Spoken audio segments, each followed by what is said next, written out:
And as soon as the session's over, we'll post it to our website. So welcome this morning. And again, thank you for having the courage to talk about what you're going to talk about this morning. And I'll just hand it over to you. Thank you. Thanks. Yeah. Good morning, everyone, and every future person watching this. Today, we're going to talk about quite a few topics that are impacting employers right now. The point of this was kind of to talk about planning for 2021, but I think even though there's only less than 2 months left in 2020, there's a lot more to talk about to get us through 2020. So that's probably what we're going to talk about more. So let me share my I think you just need to give me screen sharing capability. Yes. And all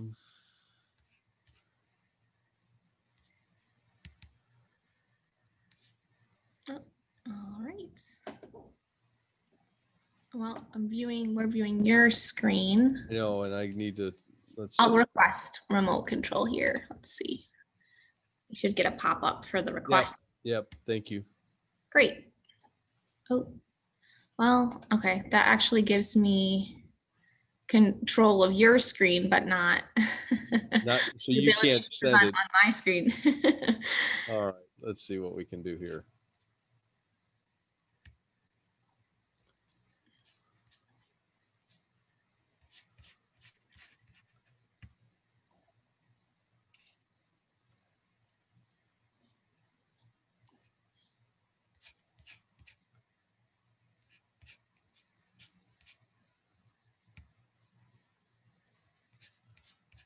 Okay, I hit share. Oh, no, I didn't. Let's see here. My screen.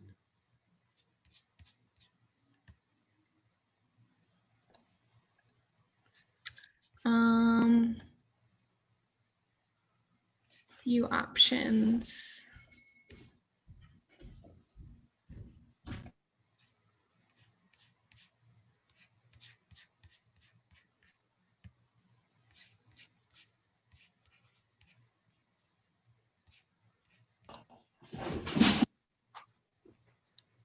Let's see, disabled. Gave up remote control. Okay. But you still have to give me presenter control. I thought there was a way. Yeah, and I don't have a option to do that. Let me see if this helps here.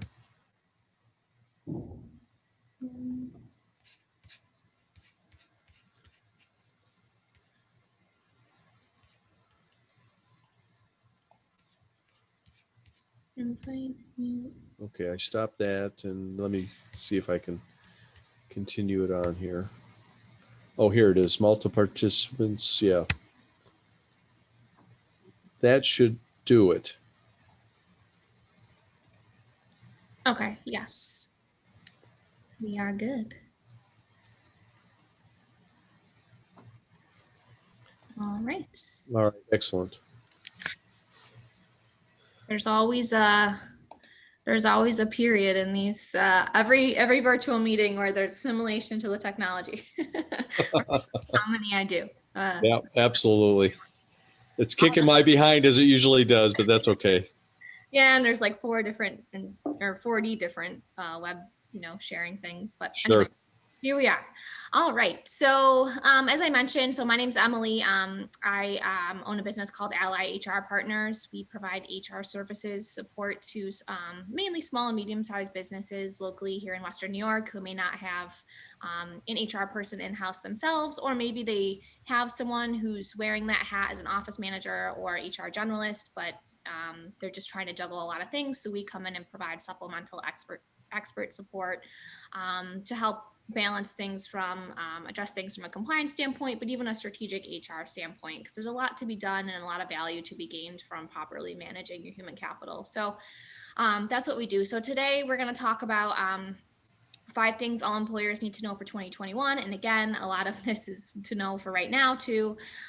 There's going to be a lot of information in this. And what I'll say is the best thing you can do is check out our website. A lot of a lot of additional information and more detailed information that's in this presentation is on our website. We have a COVID library there. We have a webinar on the New York State paid sick leave that's recorded. But also you can email me directly or call me directly, and I'd be happy to walk through any questions you have or scenarios that you have. All right, so basically the 5 main points we're going to talk about today are what changes that employers should be thinking about now and planning for as 2021 comes, both so they can be compliant, but also so maybe they can tackle these things a little bit more strategically, so they don't affect you too negatively and aren't too disruptive for you into next year. So one is minimum wage updates. We've been seeing these every single year, so it's should be pretty procedural at this point and planning to make those. We'll talk about that. We'll talk about COVID leaves. They're set to end at the end of the year. That was kind of the point of this initially, but right now, because of cases rising, I'm sure everyone's dealing with having to grant them again currently. I have a feeling they'll be extended, although I haven't seen anything about that, but I can't imagine how they wouldn't be. New York State paid family leave. So that's the leave that went into effect a few years ago where employees can take time off to care for their kids or sick family members. That's changing.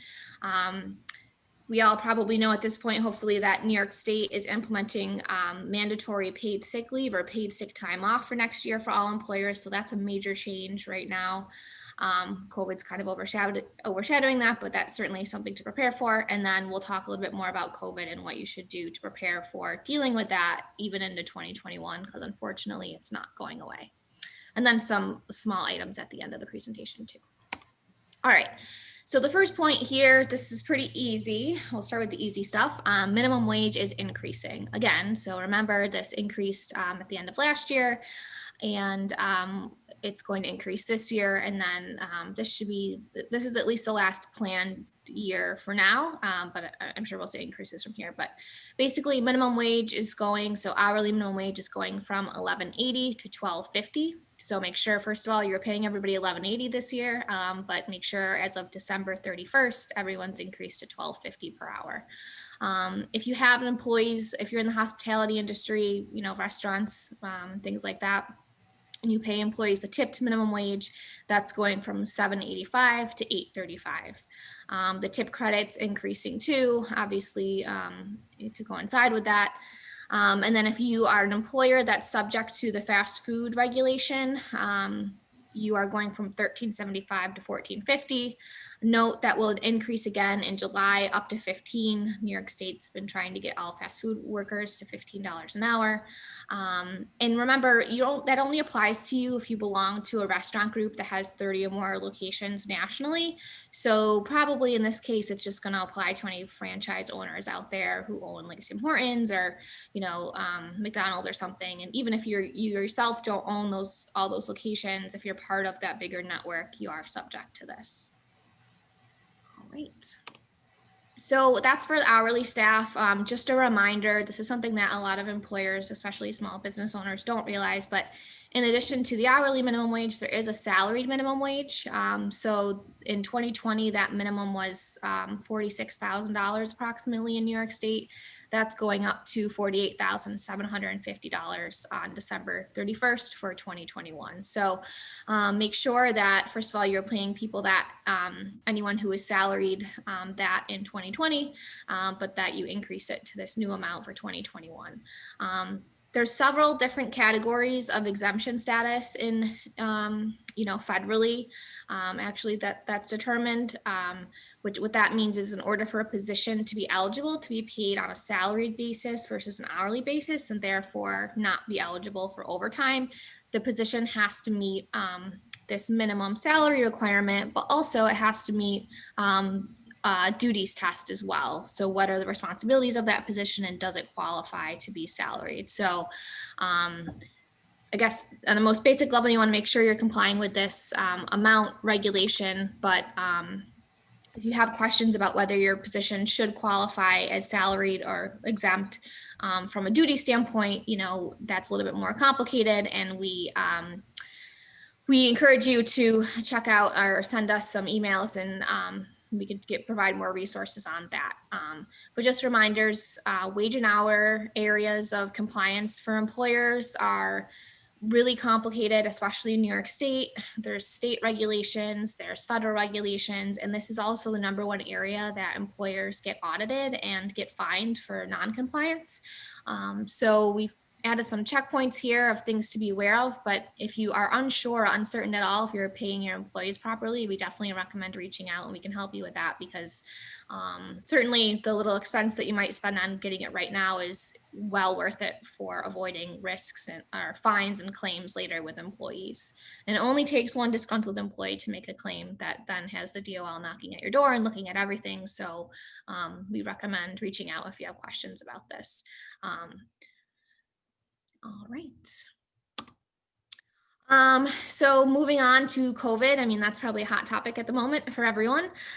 So, again, our second point here for planning for 2021 was that COVID leaves are set to end. So whether it's the New York State paid leave for COVID or the federal paid leave under the CARES Act for COVID, those are set to expire at the end of the year. Right now, I think it's going to be difficult for it to be extended with the current difficulty in the transition of the presidential administration and all the politics going on there. But I have a feeling it'll be back in 2021 at some point.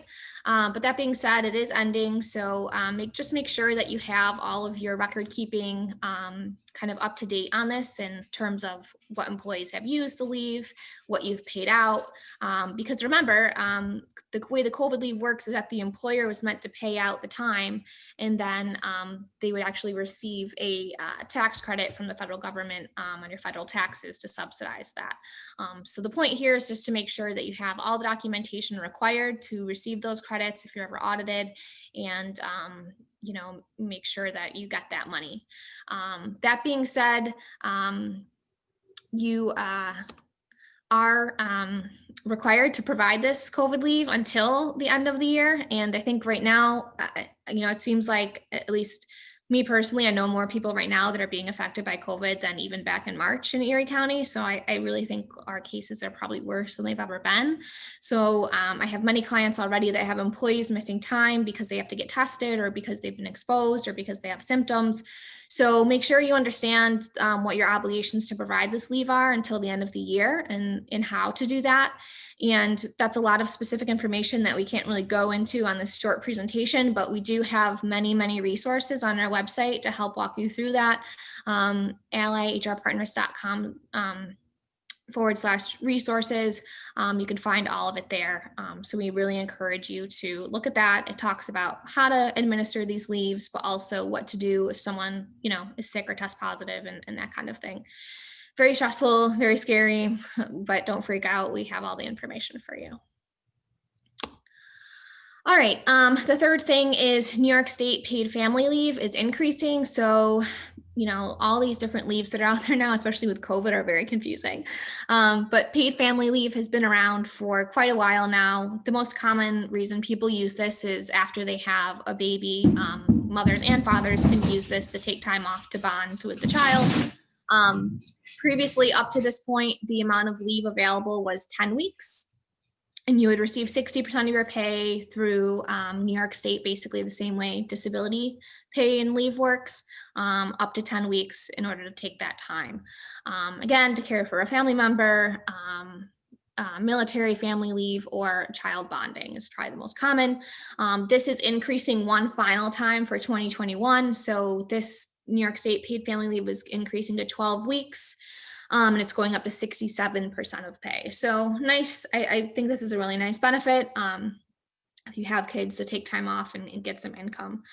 Remember, if you're an employer that has 50 or more employees, you've already been subject to FMLA, or the federal family leave, for years and years and years.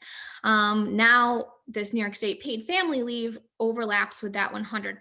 So if you don't have a policy in place now that says if an employee takes paid family leave or FMLA, and it's for a qualifying reason for the other leave, that those overlap, you may want to consider that, because you don't want to employee to take 12 weeks of paid family leave to care for their child or to bond with their child, and then also say, well, you didn't designate FMLA, so now I can take 12 more weeks for FMLA. That's a lot of time. So you may want to consider looking at a policy like that. And again, if you have questions, we can help walk you through that.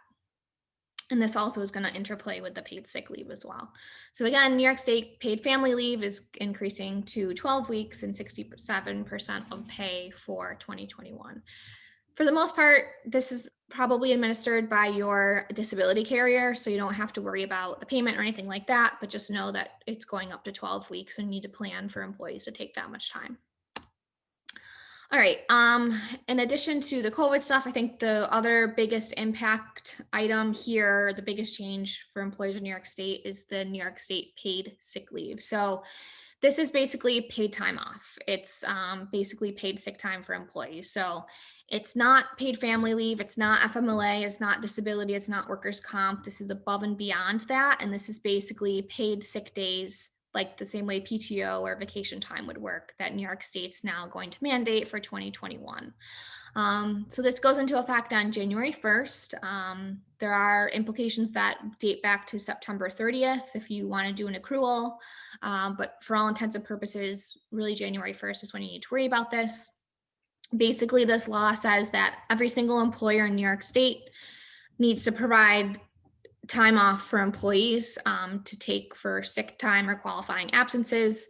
If you are an employer that has under 99 employees, that's 40 hours. If you have over 99 employees, it's 56 hours. For the most part, it has to be paid. If you have under 4 employees and you don't have revenue equal to over $1 million a year, then it is unpaid. That's a very narrow group of employers. But if you have over 4 employees and you have over $1 million in revenue, you do have to pay for this time. Either way, you still need to track the earning of this time and the usage of this time so that you can make sure you're being compliant. This applies to all employers and all employees in New York State. So if you have an employee who is part-time, even if they work 4 hours for you a week or 1 hour for you a week, they still are eligible to receive this time. And so you need to make sure that you're tracking it for all employees. That's a big issue with a lot of employers. They think if they have contract workers or seasonal workers or part-time workers or per diem that they don't qualify, and they absolutely do. So the absences that these are meant for to be used for, according to New York State, is for basically any illness, mental or physical, by the employee or a family member. That could be just a stomach ache one day. It doesn't have to be anything official. Again, it's different than disability and FMLA and paid family leave in that way. And it's for diagnosis, for care, or just for the symptoms of those illnesses. And then also this applies to absences because of victims of domestic violence, sexual offenses, that kind of thing. So that's, again, for the employee themselves, or if they need to help a family member with that. That could be court cases, that could be going to, file a police report. It protects all of those absences as well. And then the definition of family members is down there, but, pretty similar to what we know New York State and the federal government defines family members as now. So again, this is new leave above and beyond COVID leave, above and beyond paid family leave, FMLA, disability, workers' comp, and it's really like sick time. So some other things to know about this is these are all decisions that you as an employer would need to make, but you can choose to dump this time. So what that means is, like, if I'm an employer and I have to give everybody 40 hours, I can, give them that full 40 hours on January 1st to use, or I can make them earn it throughout the year based on hours worked. I would recommend doing it on an earning basis, because that way employers can't just use up all their time in the first month and then leave you, and now you're on the hook for that, right? It gets a little complicated on how that earning works, and you probably want to try to utilize like your time and attendance system or your payroll system to do that. We have a whole webinar on our website that's recorded that goes into depth about this paid sick leave. I really encourage you to check that out if you don't have a plan for this yet, and give us a call. We've done dozens and dozens of policies for employers on this already. There's a lot of different choices that you have to make, and there's a lot of ways that you can mitigate the financial impact to your company with this law. You just got to know how to do it, and we know how to do it. So please check out our website and give us a shout out if you want help. One of the things I want to make super clear about this is that you do not have to offer additional paid time off to employees as a result of this. Although it states you have to give now 40 hours of time off for sick time or 56, depending on your size. You can use any like PTO or vacation time that you give now to qualify for this. You just need to modify those policies slightly to make sure that they meet the requirements of this New York State law. So with a lot of employers, we've taken a vacation policy and reworked it slightly to be called PTO and say that they can use it for sick time, and that allows that employer to be compliant. So again, that avoids you having to give 40 more hours of paid sick time. And, if you have 100 employees, that's a substantial cost. So again, these are all things that we know very well, and I encourage you to reach out before making any decisions about this and rolling out a policy. So that's mainly everything you need to know about this, but again, it's complicated, so make sure you check out our webinar and reach out with any questions that you have. All right, the fifth point here, again, we kind of covered, but COVID is not going away. I think when I made this presentation a few weeks ago, that wasn't even as clear as it is now. And neither are its effects on the workplace. So I think there's kind of two sides of this coin that I think you should be preparing for. One is just compliance. I think, we're going to see a lot more, just like at the beginning of all this, we're going to see a lot more benefits passed for employees and employers, probably additional extensions to those unemployment supplemental benefits. The different leaves will probably be extended, but again, it's probably going to be developing day by day. So we will continue to provide updates on our website and things. Subscribe to our newsletters and our email lists, because then you'll get that information. But you want to make sure you're at least compliant, because you don't want to, deal with audits and issues later with that. Secondly, though, I think, it's time really, if you haven't already, to start being strategic about how you want to deal with this in your workplace, so it creates less of an impact on your business, but also your employees. One of the things that I've seen a lot of employers start to struggle with is the fact that a lot of their employees are working remote during this time, and maybe people have come back, but can almost guarantee you they're going to be working remote again, if not in a week, in a couple weeks. So if you don't have a remote work policy in place now, I would suggest doing that. A lot of my clients have had issues where employees work remote, and they might have kids that they're helping do remote learning. That's causing a lot of interruptions throughout the day. And they're not available necessarily when they need to meet with them. So you might want to think about a remote work policy that really sets the expectations for that kind of thing. If the employee has, remote learning or things they have to help their kids with, requiring their employee to set some blocked out time for working, all those things have caused a lot of disruption in productivity, and setting clear expectations up front are really key in, first of all, not having issues between you and your employee, but also getting things done. So if you haven't put a policy like that in place, I definitely recommend doing so. Consider schedule flexibilities. The COVID leaves are out there now. They might go away for a period in 2021, but that doesn't mean that people's need to have that leave is going to go away. So if you're, if you have an employee who's going to have to stay home because their kids aren't in school, which is definitely going to happen, with schools closing again, what are your plans if you don't have the, the federal COVID leave in place for a period of time to require that? We recommend being flexible with your employees, because the other option is they quit or you let them go, and that's a problem for you and for everyone. So think about what you want to do with that now, and you want to create a pretty standard way to deal with that too, and want to do it by position title and not individual, because you don't want claims of discrimination later if you let one person do it and not somebody else. Probably, unfortunately, we're going to see additional needs for employers to reduce their staffing levels again. You may want to consider other options to doing that. New York State has a shared work program. Not a lot of people are aware of this. This existed well before COVID even hit, but that does allow you to cut employee hours and the state will kind of supplement that payment that the employee is losing, and then you pay them for the hours they are working and avoid letting them go. So it avoids them taking a hit to their income, and it avoids you having to lay people off. So again, we're happy to help guide you through that. You do have to apply for that program before you can start using it, and your employees can start benefiting from it, but that's a great alternative. Hopefully this will just be a temporary, thing for the next couple months in the winter, and you can, bring them back to full-time hours after that. Erie County also has the grant program, in addition to PPP that's out there, in addition to the EIDL loans that are out there. Erie County did issue a grant program for small businesses. So if you don't know about that, check it out. Additional funding. I'm sure there's going to be more funding probably come January, February, once Biden gets in the White House, for businesses. So again, make sure you're always checking on that, because everyone needs help right now financially. And then, just again, being proactive, how can you avoid spread in your workplace to avoid employees having to take leaves or having to not work and then that affecting you? If people aren't wearing masks at work, you probably want to, make sure that's happening from a compliance standpoint, but also from a spread standpoint.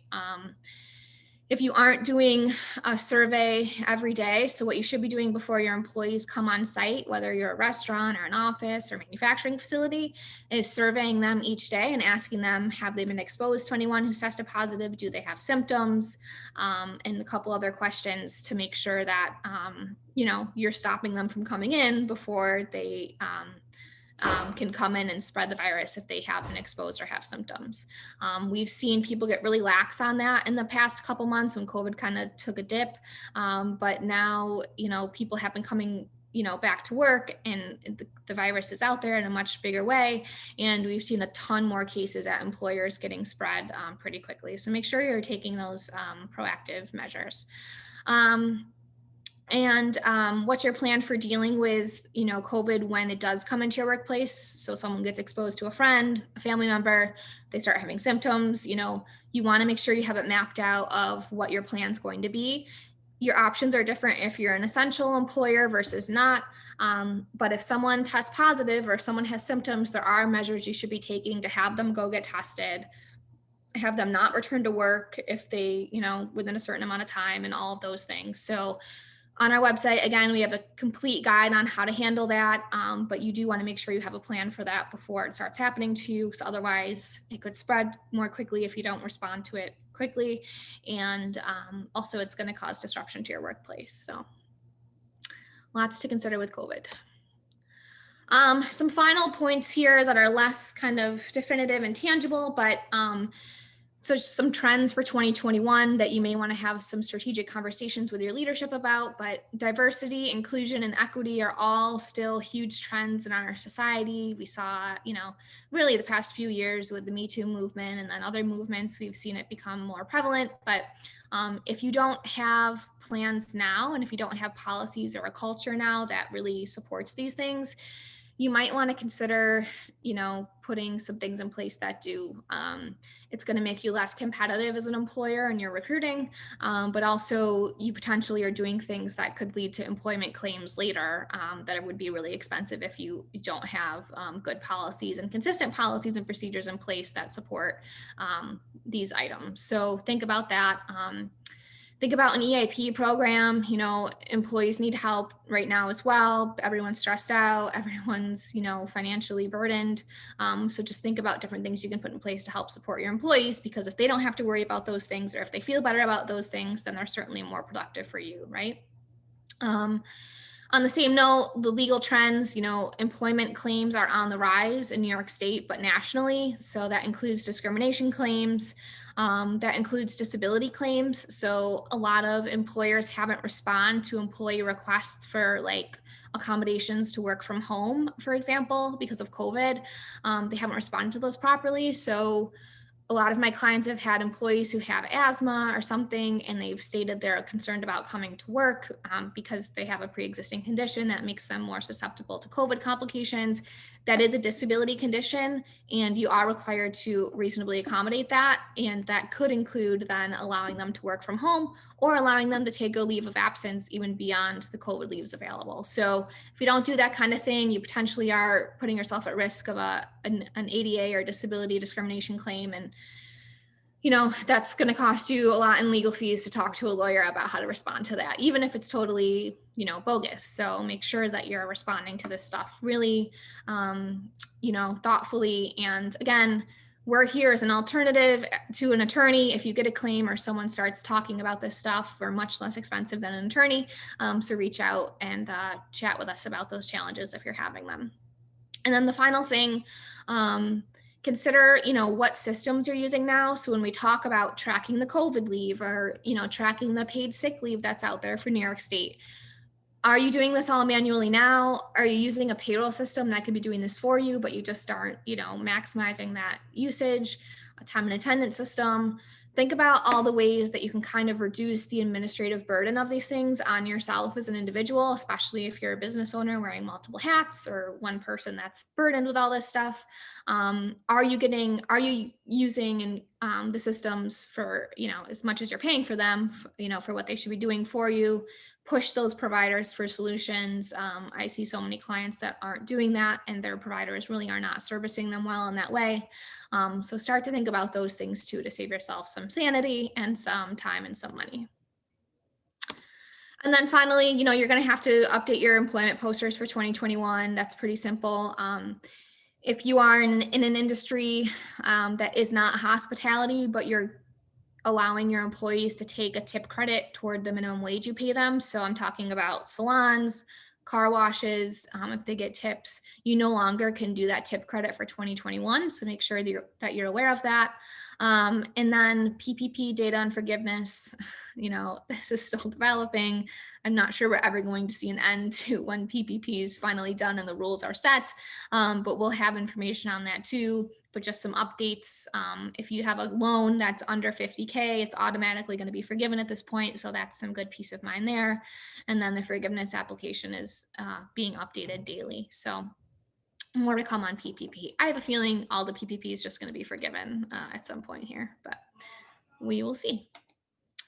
All right, and a reminder, again, help is available. We have plenty of additional resources on our website, allyhrpartners.com, under the resources tab. We're constantly pushing out more stuff. Check out our Instagram, our LinkedIn, our Facebook, and you'll see it on there as well. But a lot of this is not black and white. HR is not black and white. The laws might say certain things, but how they apply to you and your specific situations certainly vary very, very much based on what's going on at your workplace, who it's affecting, that kind of thing. So please reach out to us if you have a situation so we can help walk you through it. We want to make sure that you don't get yourself in trouble. There's enough to worry about right now besides getting sued. So please reach out if you need assistance. Otherwise, that's our presentation. So I'm happy to take any questions that anybody has at this point on this stuff or anything going on right now. Emily, I have a question on your business model. Is there a limitation to the number of employees that need support that your allied HR partners cannot accommodate or not? No. So yeah, I get this question all the time, like who's the target market, right? And it's basically if you're an employer and you want to be a better employer, or just really see that there's an opportunity within your human capital to get more value, then you're a good candidate for us. So we find a lot of our clients are business owners or managers in businesses that just they have to worry about other operational day-to-day things. They're overwhelmed, they're emotionally involved, so they just can't see things necessarily from that 30,000 viewpoint and objectively anymore. And we kind of help come in and be that set of eyes and look at, what the opportunities are and the risks. Right. What we usually do is work through the managers though. So we aren't necessarily like a substitute for the manager or the leadership being a point of contact for employees, because that relationship is really the most essential. But we are a coach and a partner with those people to help support them in dealing with those things. Absolutely. And, when a company can't afford a person salaried to be their human relations associate, with all the compensation and benefits, I think Allied HR Partners is the ideal place to go to get that support required. Yeah, absolutely. I mean, most of our partnerships are, annual engaged relationships, but we are a great alternative to hiring someone, in-house, or maybe you just hire an admin person in-house, then we help inject our expertise through that person, again, at a much lower cost. Excellent. If Doug, do you have any questions for Emily? No, not really. I'm not much of a decision maker at our company, but I can certainly appreciate what you offer. Are there different levels of, I don't want to say membership, but different levels of your services that you offer? Or is it mainly a full-fledged program? We definitely customize it based on each client and their needs. We prefer to do like an engaged partnership, just so that's how we can really show the most value. But again, each client has a different amount of need based on if they have anyone internally that knows anything about, HR as it is. And based on the number of employees, certainly higher employee counts mean that we're probably going to be doing a lot more support and work. Right, right. So yeah, it's definitely customized based on an initial assessment we do with the client and what they're looking for and what they need. Mhm. Okay. Well, thank you, Emily. We appreciate you being with us this morning, and we hope our chamber members take advantage of the opportunity to watch this online once we post it. Really appreciate your time this morning, and I'm a big fan of HR people, and because I don't see enough of it out there in the business environment. So thank you for that. Yeah, no, thank you. I think it's really an undervalued part of the business equation, and all of our clients can be a huge testament to that and what value it helps from a financial standpoint at the end of the day, but also sanity standpoint for our clients. Absolutely. Well, thank you, everybody. I appreciate it, and have a great day. And again, look forward to our next business connections in 2 weeks. Thank you. Thanks for the Thank opportunity. you. Bye-bye. Bye Take now. care.